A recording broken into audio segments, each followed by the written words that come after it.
ನಮಸ್ತೆ ವೀಕ್ಷಕರೇ, ಅಮ್ಮನ ಅಡುಗೆ ಚಾನಲ್ಗೆ ಸ್ವಾಗತ ಸುಸ್ವಾಗತ. ನಾವಿವತ್ತು ಒಂದು ರುಚಿಯಾದ ಕ್ರಂಚಿಯಾದ ಗೋಬಿ ಕರಿ ಹೇಗೆ ಮಾಡೋದು ಅಂತ ನೋಡೋಣ ಬನ್ನಿ.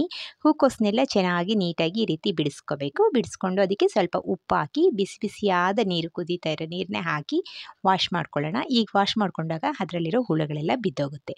ಇದಕ್ಕೇನು ಮಸಾಲೆ ನೋಡೋಣ ಬನ್ನಿ. 2 ದೊಡ್ಡ ಈರುಳ್ಳಿ ತೊಗೊಂಡಿದ್ದೀನಿ, 5 ಬ್ಯಾಡಗಿ ಮೆಣಸಿನ್ಕಾಯಿ ತೊಗೊಂಡಿದ್ದೀನಿ, ಸ್ವಲ್ಪ ಧನಿಯಾ ಪುಡಿ, ಒಂದು ಸ್ವಲ್ಪ ಅರಿಶಿನ ಪುಡಿ ತೊಗೊಂಡಿದ್ದೀನಿ. ಈಗ ಇದನ್ನೆಲ್ಲ ಸೇರಿಸ್ಕೊಂಡು ಮಿಕ್ಸ್ ಮಾಡ್ಕೊಳ್ಳೋಣ. ಈರುಳ್ಳಿ, ಬೆಳ್ಳುಳ್ಳಿ, ಶುಂಠಿ 1 ಇಂಚು, 5 ಬ್ಯಾಡಗಿ ಮೆಣಸಿನ್ಕಾಯಿ, ಧನಿಯಾ ಪುಡಿ 1/4 ಸ್ಪೂನಷ್ಟು, ಅರಿಶಿನ, 1 ಇಂಚು ಚಕ್ಕೆ, ಒಂದು 4 ಲವಂಗ, 1 ಏಲಕ್ಕಿ ಇಷ್ಟನ್ನು ಅರೆದುಕೊಳ್ಳೋಣ, ಮಿಕ್ಸಿಗೆ ಹಾಕಿ ರುಬ್ಕೊಳ್ಳೋಣ. ಈಗ ಇದನ್ನು ವಾಶ್ ಮಾಡಿರೋ ಹೂಕೋಸನ್ನೆಲ್ಲನೂ ಸ್ವಲ್ಪ ಹುರಿದುಕೊಳ್ಳೋಣ. ಇದು ಕ್ರಂಚಿನೆಸ್ ಬರುತ್ತೆ, ಇದು ತುಂಬ ಟೇಸ್ಟಿಯಾಗಿರುತ್ತೆ. ನಾವು ಮಸಾಲೆ ಯಾವಾಗಲೂ ಹಾಗೆ ಹಾಕ್ತೀವಿ ಹೂಕೋಸನ್ನ, ಆದರೆ ಇವತ್ತು ಡಿಫ್ರೆಂಟಾಗಿ ಮಾಡೋಣ. ಈ ರೀತಿ ಮಾಡಿ ತುಂಬ ರುಚಿಯಾಗಿರುತ್ತೆ. ಒಲೆ ಮೇಲೆ ಒಂದು ಪಾತ್ರೆ ಇಟ್ಕೊಂಡು ಒಂದು ಸ್ವಲ್ಪ ಎಣ್ಣೆ ಹಾಕ್ಕೊಂಡು ನಾವು ವಾಶ್ ಮಾಡಿರೋ ಹೂಕೋಸನ್ನೆಲ್ಲ ಅದರಲ್ಲಿ ಹಾಕ್ಕೊಂಡು ಸ್ವಲ್ಪ ಗರಿ ಆಗೋ ಹಾಗೆ ಹುರಿದುಕೋಬೇಕು. ಈಗ ಹುರಿದುಕೋಬೇಕಾದ್ರೆ ನೀವು ಒಂದು ಸ್ವಲ್ಪ ಮುಚ್ಚಿಟ್ಕೊಂಡು ಹುರಿದುಕೊಂಡ್ರೂ ತಾಪತ್ರಯ ಏನಿಲ್ಲ, ಅದೇನು ಪ್ರಾಬ್ಲಮ್ ಆಗಲ್ಲ.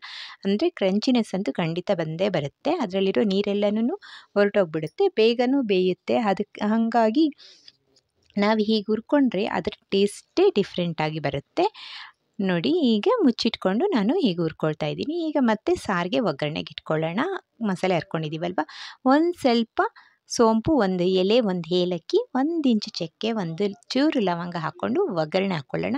ಇದು ಚಿಟಪಿಟ ಅನ್ನಬೇಕಾದ್ರೆ ನಾವು ಖಾರ ರುಬ್ಕೊಂಡಿದ್ವಲ್ವ, ಆಗಲೇ ಬ್ಯಾಡಗಿ ಮೆಣಸಿನ್ಕಾಯಿ, ಈರುಳ್ಳಿ ಹಾಕ್ಕೊಂಡು ರುಬ್ಕೊಂಡಿರೋದನ್ನು ಅದನ್ನು ಹಾಕ್ಕೊಳ್ಳೋಣ. ಇದರಲ್ಲಿ ಹಸಿತನ ಬಿಟ್ಕೊಳ್ಳುತ್ತೆ ನೋಡಿರಿ. ಈ ರೀತಿ ಎಣ್ಣೆ ಬಿಟ್ಕೊಂಡಾಗ ಮತ್ತೆ ನಾವು ಅದರಲ್ಲಿ ಟೊಮೆಟೊನು, ಗೋಡಂಬಿ ಪೌಡ್ರ್ ಒಂದು ಸ್ವಲ್ಪ ಇಟ್ಕೊಂಡಿದ್ವಲ್ವ, 1 ಕಪ್ನಷ್ಟು ಕೊಬ್ಬರಿ ಮತ್ತು ಟೊಮೆಟೊ, ಗೋಡಂಬಿ ಪೌಡ್ರ್ 1-2 ಸ್ಪೂನ್ನಷ್ಟು ಹಾಕ್ಕೊಂಡಿದ್ದೆ, ಅದನ್ನು ರುಬ್ಬಿ ಇಟ್ಕೊಂಡಿದ್ದೀನಿ. ಅದನ್ನು ಇದಾದಮೇಲೆ ಸೇರಿಸ್ಕೊಳ್ಳೋಣ. ನೋಡಿ, ಇವಾಗ ಸೇರಿಸ್ಕೊಳ್ಳೋಣ. ಇದು ತುಂಬ ಕ್ರೀಮಿ ಟೆಕ್ಸ್ಚರ್ ಕೊಡುತ್ತೆ. ಗೋಡಂಬಿ ಪುಡಿ ಹಾಕ್ಕೊಂಡಿರೋದ್ರಿಂದ ನಮಗೆ ಕ್ರೀಮಿ ಟೆಕ್ಸ್ಚರ್ ಕೊಡುತ್ತೆ. ನೀವು ಗೋಡಂಬಿ ಪುಡಿ ಆದರೂ ಹಾಕ್ಕೊಳ್ಳಿ, ಇಲ್ಲಾಂದರೆ ಒಂದು 8ರಿಂದ 10 ಗೋಡಂಬಿ ಆದರೂ ಹಾಕ್ಕೊಳ್ಳಿ. ನೆನೆಸ್ಬಿಟ್ಟು ಹಾಕ್ಕೊಂಡ್ರೆ ರುಬ್ಕೊಂಡ್ರೆ ಇದೇ ಥರ ಕ್ರೀಮಿ ಟೆಕ್ಸ್ಚರ್ ಬರುತ್ತೆ. ಗೋಡಂಬಿ ತೊಗೊಳಕ್ಕಾಗಲ್ಲ ಅಂತನೋಂಥವ್ರು ಈ ಥರ ಗೋಡಂಬಿ ಪೌಡ್ರ್ ಸಿಗುತ್ತೆ, ಅದನ್ನಾದರೂ ಹಾಕ್ಕೊಳ್ಳಿ. ಅದೇ ಸೇಮ್ ಟೈಮಲ್ಲಿ ನಾನು ಪಕ್ಕದಲ್ಲಿ ಸ್ಟವ್ ಮೇಲೇ ನಾನು ಈ ಥರ ಹುರಿದುಕೊಳ್ತಾ ಇದ್ದೀನಿ. ಈ ಕಡೆ ಗೋಬಿನೂ ಆಗುತ್ತೆ, ಆ ಕಡೆ ಅದೂ ಆಗುತ್ತೆ, ಎರಡೂ ಆಗುತ್ತೆ. ಈಗ ನೋಡಿ, ಈಗ ಚೆನ್ನಾಗಿ ಕ್ರಂಚಿನೆಸ್ ಬರ್ತಾ ಇದೆ. ಈ ಕ್ರಂಚಿನೆಸ್ ಬಂದಾಗ ಇದು ಚೆನ್ನಾಗಿ ಮಸಾಲೆ ಎಲ್ಲ ಎಣ್ಣೆ ಬಿಟ್ಕೊಳ್ತಲ್ವ, ಆವಾಗ ನೀರು ಹಾಕಿದ್ರೆ ನೋಡಿ ಎಷ್ಟು ಬೇಕೋ ಅಷ್ಟು ತಿಕ್ನೆಸ್ ಬರೋ ಹಾಗೆ ನಾವು ಈ ಕರಿನ ಕಲಿಸ್ಕೋಬೇಕು. ಈ ಕರಿ ನೋಡಿ ಎಷ್ಟು ಕರೆಕ್ಟಾಗಿ ಒಂದೇ ಹದವಾಗಿ ಬಂದಿದೆ. ಇದಕ್ಕೆ ಎಷ್ಟು ರುಚಿ ಬೇಕಾದಷ್ಟು ಉಪ್ಪು ಹಾಕ್ಕೊಂಡ್ರೆ ಸಾಕು. ನಾನು ಬಣ್ಣ ಬೇಕು ಅಂತ ಬ್ಯಾಡಗಿ ಮೆಣಸಿನ್ಕಾಯಿ ಹಾಕ್ಕೊಂಡಿದ್ದೀನಿ. ನೀವು ಮಾಮೂಲಿ ಮೆಣಸಿನ್ಕಾಯಿ ಆದರೂ ಹಾಕ್ಕೊಳ್ಳಿ, ಇಲ್ಲ ಬ್ಯಾಡಗಿ ಮೆಣಸಿನ್ಕಾಯಿ ಆದರೂ ಹಾಕ್ಕೊಳ್ರಿ, ತುಂಬ ಟೇಸ್ಟಿಯಾಗಿರುತ್ತೆ. ಅದೆಲ್ಲ ಮಸಾಲೆ ಚೆನ್ನಾಗಿ ಕುದಿದ ಮೇಲೆ ಗೋಬಿ ಹಾಕ್ಕೊಂಡು 1-2 ನಿಮಿಷ ಕುದಿಸ್ಕೊಂಡ್ರೆ ಸಾಕು. ಈ ರೀತಿ ಮುಚ್ಚಿಟ್ಟು ಕುದಿಸ್ಕೊಂಡ್ರೆ ಸಾಕು, ಗೋಬಿ ಕರಿ ರೆಡಿ ಆಗುತ್ತೆ.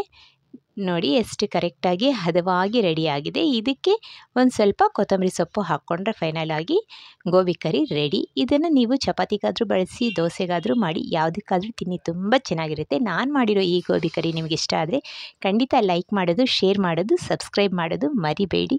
ತಪ್ಪದೆ ಕಾಮೆಂಟ್ ಮಾಡಿ. Thank you for watching.